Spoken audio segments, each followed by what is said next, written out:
Tokyo, August 1945. The night sky still smelled of ash and surrender. Entire neighborhoods had become seas of twisted timber and burnt paper, and yet amid the ruins, something impossible was happening. From the horizon came the low hum of engines, not bombers this time, but olive-green trucks crawling through the rubble like weary giants. American soldiers leaned out the sides, faces tanned, helmets dusty, their rifles slung loosely over their shoulders.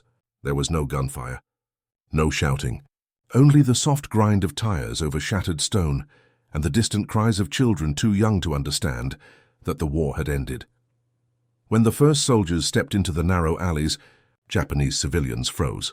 They expected violence, retribution, perhaps the fulfillment of years of propaganda warnings. For years they had been told Americans were monsters, giant devils who burned cities and drank victory from the blood of their enemies. Now those same devils were here, handing out sticks of chewing gum. A little girl in a torn white kimono stood at the edge of the street, eyes wide. An American kneeled, smiled, and offered her a small rectangular piece wrapped in silver. She flinched, unsure. Then slowly she reached out. When she tasted it, her face changed. For the first time in years, perhaps the first time ever, she smiled. Around her, other children gathered, drawn by the sight of this strange ritual. Candy and laughter in a city once consumed by fire. In that moment, the psychological war that had raged between two nations began to shift. The Japanese people had seen the power of American machines, American fire and American strategy. But now they were seeing something else, the power of mercy. It was not written in treaties or proclamations. It was carried in the open hands of soldiers, barely older than the children they were feeding. Only weeks earlier, Tokyo had been a furnace. In March, American B-29s had rained fire across the capital, killing over 100,000 civilians in a single night. The imperial government told its citizens that the Americans would show no mercy when they arrived. Women were told to take their own lives rather than face capture. Yet when General Douglas MacArthur landed in Japan, his first orders to occupation troops were simple: respect, discipline, and compassion. The enemy, he said, was now a partner in rebuilding peace. As U.S. forces spread across the country, Hokkaido to Kyushu, they brought not only weapons and jeeps, but crates filled with food, medicine, and boxes stamped with bright American logos, Hershey's, Wrigley's, Coca-Cola. Soldiers carried small stacks of comic books featuring Superman, Captain Marvel, and Donald Duck. To a generation of Japanese children raised on tales of divine warriors and endless sacrifice, these characters represented something completely alien, joy without fear. In the beginning, the reaction was disbelief. Families hid in the ruins, watching silently as soldiers delivered rice to temples and hospitals. Translators explained that the food was not poisoned. The gum and candy were not traps. Still, it took days before locals dared to approach openly. Slowly, trust began to form in places no one expected: schoolyards, playgrounds, markets. The sight of American troops kneeling to play with, children drawing pictures in the dust or teaching simple English words became a quiet revolution in human hearts. Some of the soldiers had lost brothers in the Pacific. Others had fought through the jungles of Saipan or the horror of Okinawa. Yet here they found something that battlefields could never offer: closure. One sergeant wrote home describing the feeling of giving candy to a child whose city he might have bombed months earlier. "It's strange," he said. "I thought I came here to occupy, but I think I'm learning how to forgive." This was not propaganda. There were no cameras rolling in those early weeks, no speeches from generals echoing through the streets. What happened in Japan after the surrender was a quiet human miracle, an unspoken peace conducted through gestures, not words. American soldiers taught children baseball using makeshift bats carved from broken furniture. They handed out pencils, notebooks, and picture books from home. They repaired bicycles, shared cigarettes with fathers, and listened to the stories of families who had survived the bombings. For people who had lost everything, these small acts of kindness became the foundation for something larger: trust. By September, that trust began to transform the entire nation. Shops reopened under U.S. supervision. Schools began teaching English phrases, and local newspapers cautiously praised the discipline of the occupation forces.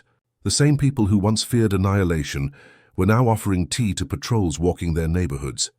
An old woman in Yokohama was quoted saying, "The soldiers do not carry hate in their eyes.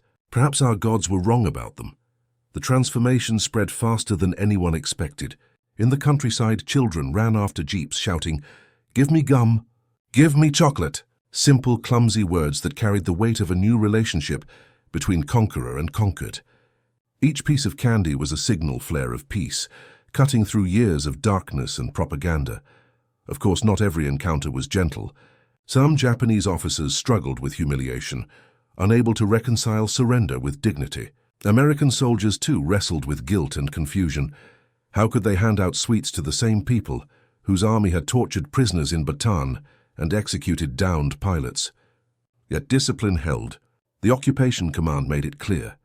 Victory was no longer about domination. It was about reconstruction.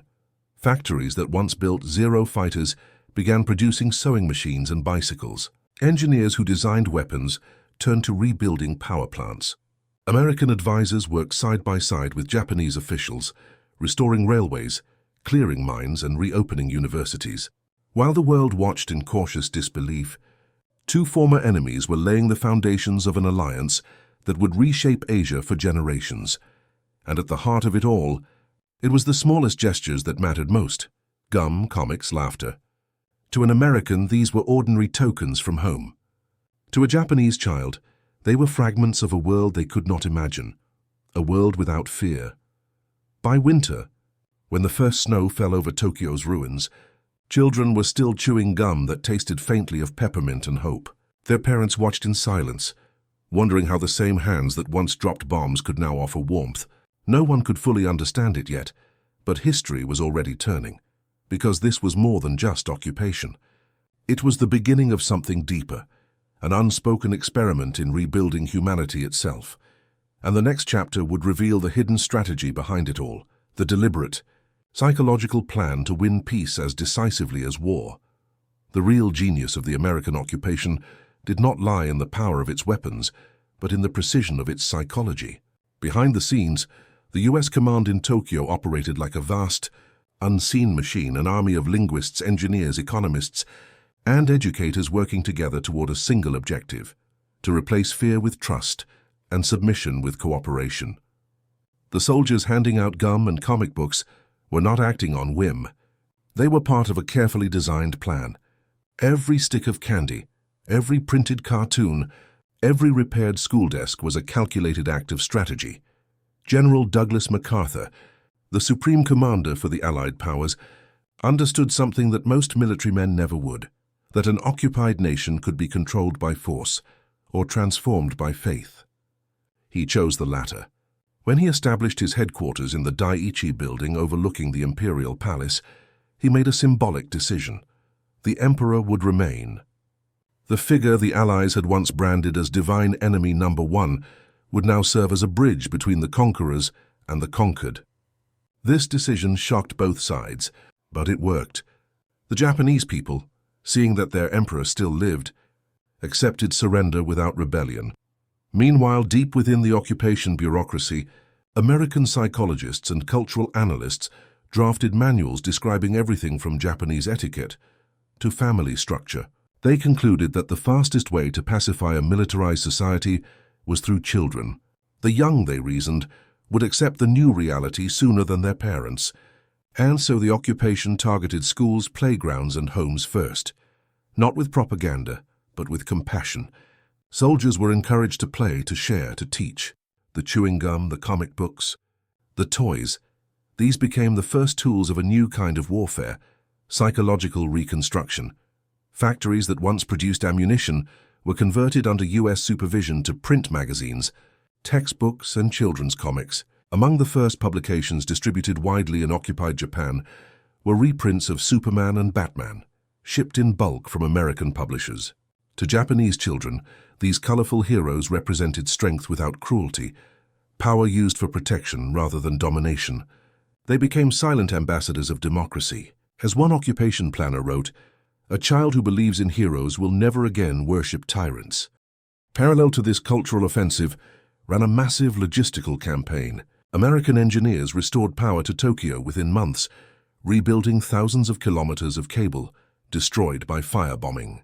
Navy Seabees cleared harbors filled with wreckage, while Army engineers repaired bridges, roads, and airfields using bulldozers shipped directly from California. Civilian agencies such as the Office of War Information coordinated shipments of food and medical supplies, ensuring that famine, Japan's greatest post-war fear, never materialized. The sight of GIs delivering sacks of wheat and tins of powdered milk became a daily reassurance that peace, not punishment, was the new order. In 1946, the transformation deepened. The Americans introduced democratic reforms that would have been unthinkable months earlier. Women were granted the right to vote. Censorship laws were dismantled. Labor unions were legalized. But the occupation's most radical move came in the form of a new constitution, drafted in just 9 days by a team of 24 American lawyers, economists, and linguists. They wrote it in secret, then presented it to Japanese officials as a gift rather than an ultimatum. It renounced war forever. It redefined sovereignty as service to the people rather than to the throne. And it began with a simple line, "We, the Japanese people." For a nation raised on obedience, those 4 words were revolutionary. Still, this transformation was not without tension. Many Americans feared that leniency would breed resentment. Others argued that rebuilding Japan's industry could backfire, turning a former enemy into a future competitor. But the occupation leadership pressed forward, driven by a new logic born from the ashes of World War II, that the only lasting victory is one that prevents the next war. To achieve that, they needed Japan not as a vassal, but as a partner. On the ground, that partnership was being built every day in scenes far from the conference rooms of Tokyo. In one rural town, a platoon of American engineers helped rebuild a burned-down schoolhouse using leftover army lumber. When the roof was finished, the local mayor offered them bowls of rice and sake. It was a quiet ceremony, unrecorded, unplanned. Yet decades later, survivors would remember it as the moment the occupation stopped feeling like occupation. The same pattern repeated across the islands, soldiers and civilians working side by side to restore what war had taken. Technology played its part as well. American medical teams introduced penicillin and DDT, eradicating outbreaks of typhus and cholera that had killed thousands. Agricultural experts from Iowa and Kansas taught Japanese farmers new irrigation techniques, improving rice yields by nearly 40% in just 2 years. Radio stations, once tools of wartime propaganda, were rebuilt to broadcast jazz, news, and English language lessons. To the Japanese ear, the sound of swing music, echoing through bombed-out streets, was more than entertainment. It was proof that the world had not ended. Behind these successes stood thousands of unsung professionals, engineers, doctors, teachers, and translators, many of whom never wore uniforms. One of them, Beatrice Hirota Gordon, a 22-year-old interpreter on the constitutional drafting team, wrote the clauses guaranteeing women's equality. Another, Colonel Charles Cades, oversaw financial reform, stabilizing the yen and preventing total economic collapse. Their work, invisible to the public, formed the skeleton of modern Japan. The psychological shift was as profound as the physical reconstruction. The Japanese began to see the Americans not as conquerors, but as caretakers of a fragile peace. Letters to local newspapers described soldiers playing harmonicas at sunset, children learning English songs, and the strange, sweet smell of American gum becoming a symbol of normal life. For the first time, the word freedom was not associated with chaos. It meant opportunity. Yet beneath the optimism, another purpose was quietly taking shape. The United States was already planning for a world divided by ideology. As the Soviet Union tightened its grip over Eastern Europe, Japan's future suddenly mattered in a new way. The kindness, the rebuilding, the generosity, they were also strategic. Every factory restored, every child taught, every comic distributed was an investment in a bulwark against communism. Japan would become the cornerstone of American presence in the Pacific. The occupation's compassion was its camouflage, its soft power weapon. By the late 1940s, the transformation was undeniable. Cities once buried in rubble glowed with neon light. Markets bustled. Schools thrived. And yet the most significant change was invisible. The trust between two peoples who had once sworn mutual destruction. A Japanese boy who once hid from bombers now dreamed of studying in America. A U.S. soldier who once fought in Okinawa now sent money to rebuild a Tokyo orphanage. The gum, the comics, the kindness, they had achieved what guns could not. And soon, the occupation would reveal its final evolution, not just rebuilding Japan, but reshaping its identity forever. By 1949, 4 years after the atomic clouds had dissolved over Hiroshima and Nagasaki, Japan was unrecognizable. The country that once defined itself by war had become an experiment in peace. Streets that had echoed with air raid sirens now hummed with streetcars and vendors. Children ran through alleys lined with American advertisements and Japanese calligraphy. And towering above it all was the unseen architecture of transformation, the greatest social engineering project of the 20th century. General Douglas MacArthur called it the world's most successful revolution accomplished without bloodshed. Yet this revolution was not merely political, it was psychological. The Allies had proven that a defeated enemy could be rebuilt, not through humiliation, but through dignity. The act of handing out gum, of sharing comic books, of teaching baseball, had not been random gestures. They were the building blocks of a new identity. MacArthur understood that morale was a weapon. His occupation force became the vanguard of a new kind of warfare, where the human mind was the battlefield. He ordered his soldiers to act as ambassadors of democracy, a phrase that carried both moral and strategic weight. Every polite bow, every shared cigarette, every smile from a GI was as deliberate as a maneuver on a map. The goal was clear: win hearts faster than memories of war could harden, and it worked. Within 3 years, American surveys showed that more than 70% of Japanese citizens trusted the occupation authorities. That trust became the foundation upon which a new society was built.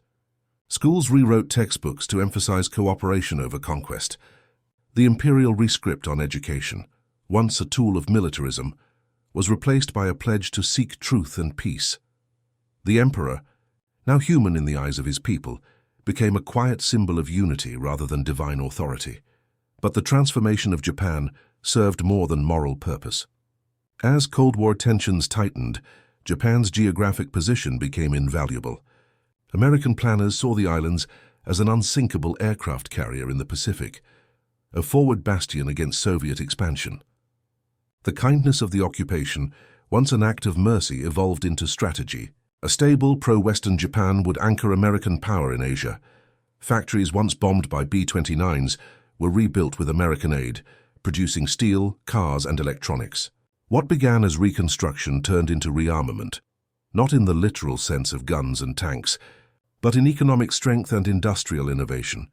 The seeds planted by the occupation bloomed into an economic miracle. In the 1950s and 1960s, Japan's growth rate surged beyond any pre-war level. Tokyo, Osaka, and Nagoya became cities of light, their skylines filled with cranes and smokestacks. The young men who once marched under the rising sun now worked assembly lines producing radios, cameras, and eventually the world's first transistorized televisions. American engineers returned as partners, not occupiers, sharing technology and trade. The same docks that had seen U.S. warships now launched cargo bound for Los Angeles and San Francisco. But beneath this story of prosperity was an emotional undercurrent, a bond between occupier and occupied that defied history's usual script. Veterans from both sides met again, not on battlefields but in classrooms and boardrooms. American soldiers who had once landed on Japanese beaches returned decades later to visit families they had once feared. Japanese mothers, who had once hidden their children from foreign soldiers, now taught them English using American storybooks. The transformation had reached the soul. Even so, the occupation was not without its shadows. Poverty, hunger, and corruption lingered. Black markets thrived in the ruins of old cities. And not all soldiers treated their mission with honor. For every act of kindness, there were moments of misunderstanding and abuse, inevitable scars in the vast machinery of occupation. Yet in the balance of history, the greater truth remained. The majority of interactions between Americans and Japanese civilians were defined not by cruelty, but by curiosity, compassion, and a shared desire to rebuild. Cultural change often moves slower than political reform. But in post-war Japan it moved like wildfire. Jazz, denim, Coca-Cola and Hollywood cinema flooded the islands. Western ideals of individuality began to blend with Japan's traditions of discipline and harmony. A new identity was forming, neither wholly American nor wholly Japanese, but something unique, democratic, creative, and relentlessly modern. And at its root lay the subtle power of soft influence. The idea that generosity could achieve what armies could not. The psychological impact extended far beyond Japan's shores. Allied commanders studied the occupation as a model for future operations. American universities taught courses on nation-building, citing Japan as proof that even total defeat could yield rebirth. The very concept of winning hearts and minds, later used in Korea, Vietnam, and Iraq, was born in the classrooms and playgrounds of post-war Tokyo. Whether those later efforts succeeded or failed, their blueprint came from here, from the moment a soldier handed a child a stick of gum. For the Japanese people, the occupation left a more personal legacy. The humiliation of surrender transformed into a collective determination to never repeat the past. The new constitution's pacifist Article 9, renouncing war forever, became more than law. It became national identity. The scars of Hiroshima and Nagasaki turned into symbols of peace. And the memory of American kindness, however complex, endured. Decades later, surveys showed that Japan remained one of the most pro-American nations on Earth. The world watched in disbelief. Within a generation, the nation that had once launched the attack on Pearl Harbor became America's closest ally in the Pacific. It was a reversal no strategist could have predicted, but to those who had lived it, the soldiers, the children, the mothers, it was not a miracle. It was the natural outcome of empathy wielded with discipline. As the occupation formally ended in 1952, the American flag was lowered, and Japan regained its sovereignty. The streets filled with crowds waving both flags, stars and stripes beside the rising sun. MacArthur left the country he had reshaped, saying simply, "I shall return," as a friend. And he did years later, greeted not with resistance but with applause. Today, historians debate whether the occupation was too soft or too strategic, too generous or too manipulative. But its results are undeniable. Japan rose from total ruin to become a democracy, an industrial powerhouse, and a symbol of resilience. Its people carried forward not the bitterness of defeat, but the pride of survival. In the end, the most powerful weapon America used in Japan was not the atom bomb, it was kindness. Not the kind born of sentiment, but the kind forged from strategy, discipline, and foresight. The kind that recognized that rebuilding a nation's soul is the truest form of victory. And, in that moment, when a child smiled up at a soldier offering a comic book and a piece of gum, the world learned a quiet truth about power, that compassion, when organized with precision, can reshape empires and turn enemies into allies.